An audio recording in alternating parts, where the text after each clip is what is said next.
નમસ્કાર વિદ્યાર્થી મિત્રો, પ્રથમ પરીક્ષા ઓક્ટોબર 2025 જે લેવાનાર છે એમાં ધોરણ 12 ભૂગોળ વિષયની પ્રથમ પરીક્ષાની બ્લુપ્રિન્ટનું આપણે એનાલિસિસ કરીશું કે કયા ચેપ્ટરમાંથી કેવા પ્રશ્નો આવશે, કયા વિભાગમાં કયા કયા ચેપ્ટરમાંથી પૂછાશે, સંપૂર્ણ જે પેપર સ્ટાઇલ છે એ પેપર સ્ટાઇલ તમે જાણી લો અને પછી તમે તૈયારી કરશો તો તમારા ભૂગોળ વિષયની અંદર પણ તમારે 100માંથી 100 માર્ક્સ આવી શકે છે। જી હા, તો આ પ્રથમ પરીક્ષા એ તમારા બોર્ડ પરીક્ષાનો પાયો તૈયાર થઈ રહ્યો છે, તો પરફેક્ટ પ્લાનિંગ સાથે તૈયારી કરશો તો અવશ્ય ફાયદો થશે।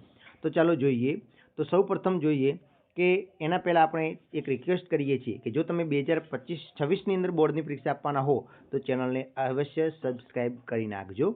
તો ચાલો આપણે બ્લુપ્રિન્ટ અને પેપર સ્ટાઇલ બંને સાથે જ જોવાના છે। તો તમારે સેક્શન એની વાત કરીએ તો વિભાગ એની અંદર તમારે 20 માર્ક્સના 20 MCQ પૂછાવાના છે, એટલે કે વિભાગ એનો ગુણભાર કેટલા ગુણનો છે? 20 ગુણનો છે, જેની અંદર પ્રશ્ન ક્રમાંક 1 થી 20 સુધીના તમામે તમામ MCQ આવવાના છે। હવે વિભાગ એની અંદર આપણે તૈયારી કરવી હોય તો કઈ રીતે કરવાની? તો તમારે ચેપ્ટર 1 થી 8 MCQ તૈયાર કરવા પડે। ખાસ તો કે ધ્યાન આપવાનું, પહેલાં તો જે સ્વાધ્યાયની પાછળ જે MCQ આપેલા છે ને એ તો બધા પરફેક્ટ કરવા પડે અને એના સિવાય એક્સ્ટ્રા પણ તમે કરી શકો છો। તો આ સ્વાધ્યાયના MCQનો વિડીયો આપણી ચેનલ ઉપર અવેલેબલ છે, એ તમે જોઈ નાખજો 1 થી 8 ચેપ્ટરનો, તો પણ તમારું કામ થઈ જશે બરાબર। ઓલ ચેપ્ટરના MCQ સ્વાધ્યાયના ત્યાં આગળ સોલ્યુશન સાથે આપેલા છે અને એના પછી એક્સ્ટ્રા તમે કરી દો, એટલે કે દરેક પાર્ટમાંથી MCQ તમારે પૂછાવાના છે। 1 થી 8 પાર્ટ તમારે પ્રથમ પરીક્ષા માટે તૈયાર કરવાના છે। હવે સેક્શન 2 ની વાત કરીએ તો વિભાગ બી જે છે એ આપણે હેતુલક્ષી, એટલે કે એક વાક્યના પ્રશ્નો પૂછાવાના છે। પ્રશ્ન ક્રમાંક 21 થી 30 એટલે કે કુલ 10 પ્રશ્નો પૂછાશે, ટૂંકા પ્રશ્નો, અને એનો ગુણભાર 10 ગુણ છે, દરેકનો 1 ગુણ છે। હવે આની અંદર ચેપ્ટરની વાત કરીએ તો ચેપ્ટર 1 થી 8માંથી જ પૂછાવાનું છે, પણ ખાસ ચેપ્ટર 2માંથી પ્રશ્ન નહીં પૂછાય, બરાબર ને? કદાચ અમુક જિલ્લાની અંદર પૂછી શકે છે, પણ મોટા ભાગના જિલ્લાની અંદર બ્લુપ્રિન્ટ પ્રમાણે જો પેપર નીકળે તો ચેપ્ટર 2માંથી એક વાક્યનો પ્રશ્ન નીકળતો નથી, બાકીના 1 થી 8 ચેપ્ટર તમારે તૈયાર કરવાના થશે, બરાબર।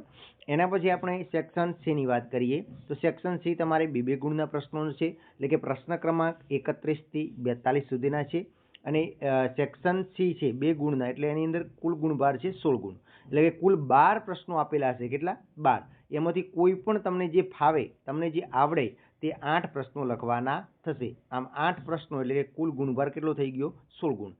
હવે 2 ગુણના પ્રશ્નો માટે કયા કયા ચેપ્ટર તૈયાર કરવાના છે? તો ચેપ્ટર 2 થી 8 તૈયાર કરી દેવાના છે। ચેપ્ટર પહેલામાંથી પૂછાતું નથી, બાકીના 2 થી લઈ અને 8 સુધી દરેક ચેપ્ટરમાંથી પ્રશ્ન પૂછાય છે। કોકમાંથી 2 પૂછાય છે, કોકમાંથી 3 પણ પૂછી શકે છે। આવી રીતે કુલ 12 પ્રશ્નો આપેલા હશે, એમાંથી તમારે કુલ લખવાના કેટલા છે? કોઈ પણ 8 પ્રશ્નો, તમને જે આવડે એ 8 તમે લખી શકો છો। એના પછી આપણે વાત કરીએ સેક્શન ડી ની તો 3 ગુણનો સેક્શન ડી છે, પ્રશ્ન ક્રમાંક 43 થી 54 સુધીનો છે। હવે આની અંદર પણ સેમ 12 પ્રશ્નો આપેલા હશે, એમાંથી લખવાના કેટલા? 8 અને 8 તરી 24, એટલે કે સેક્શન ડી 3 ગુણના પ્રશ્નોનો વિભાગ પણ કેટલા ગુણનો છે? 24 ગુણનો છે।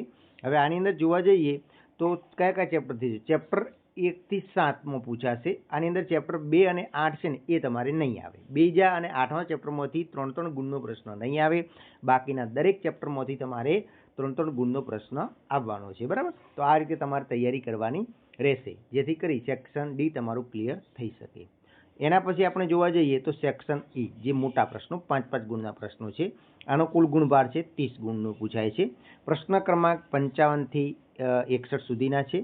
હવે આની અંદર કુલ 7 પ્રશ્નો પૂછાશે, 7માંથી કોઈ પણ 5 તમારે લખવાના છે। હવે કયા કયા ચેપ્ટરમાંથી પૂછાશે? તો ચેપ્ટર 1, 2, 5 અને 8 આટલા ચેપ્ટરમાંથી તમારે કુલ 7 પ્રશ્નો પૂછાશે, એમાંથી તમને જે આવડે તે 5 પ્રશ્નો લખવાના છે। આમ 25 ગુણ એ થઈ ગયા અને 5 ગુણનો નકશા પૂર્તિનો ફરજિયાત પૂછવાનો છે। હવે નકશા પૂર્તિનો 62 નંબરનો પ્રશ્ન રહેશે, એ દરેક માટે ફરજિયાત છે। હવે એની અંદર ચેપ્ટરની વાત કરીએ તો 2, 5, 7 અને 8 આટલા ચેપ્ટરમાંથી તમારે નકશા પૂર્તિ પૂછાશે। તો આપણી ચેનલ ઉપર નકશા પૂર્તિનો પણ વિડીયો અવેલેબલ છે, તમે લખશો કે ભાઈ STD સ્ટડી 12 ભૂગોળ નકશા પૂર્તિ, પાછળ તમારે વન ટચ એજ્યુકેશન ચેનલનું નામ લખી દેશો એટલે તમને વિડીયો મળી જશે। કોઈ પણ વિડીયો સર્ચ કરો એની પાછળ તમારે વન ટચ એજ્યુકેશન લખી ટોપિકનું નામ લખી અને તમે સર્ચ કરશો ને તો પણ આપણી ચેનલના વિડીયો તમને ત્યાં આગળ જોવા મળશે। આઈ હોપ કે તમને આ ખ્યાલ આવી ગયો છે। હવે આપણે બીજા વિષયની પણ બ્લુપ્રિન્ટ આપીશું, પેપર સ્ટાઇલ આપીશું અને સાથે સાથે આઈએમપી પ્રશ્નો પણ તમને પ્રથમ પરીક્ષા માટે આપવાના છે. તો ચેનલને અચૂક સબસ્ક્રાઇબ કરી નાખો.